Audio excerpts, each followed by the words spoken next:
Seriál největší a nejprestižnější soutěže v oblasti průmyslu a podnikání vyvrcholil ve velkém finále, které se konalo ve Slovanském domě v Praze. O titul Firma roku 2009 zde v ostré konkurenci bojovalo 14 krajských vítězů.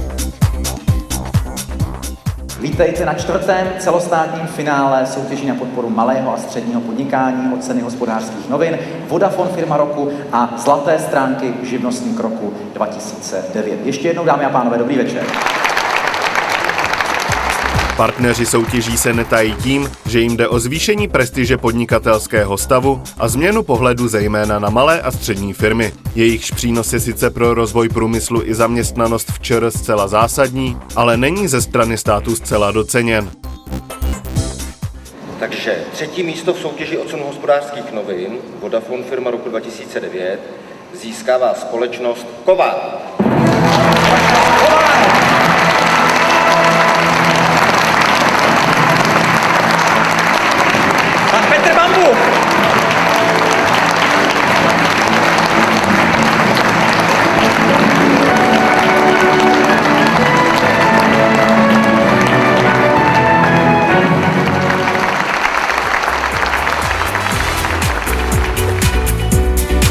Odborné poroty v soutěži Vodafone Firma roku 2009 bodovala společnost Kovar s.r.o., zejména díky své schopnosti obstát na náročných západoevropských trzích a také svým individuálním přístupem k rozmanitým požadavkům zákazníků.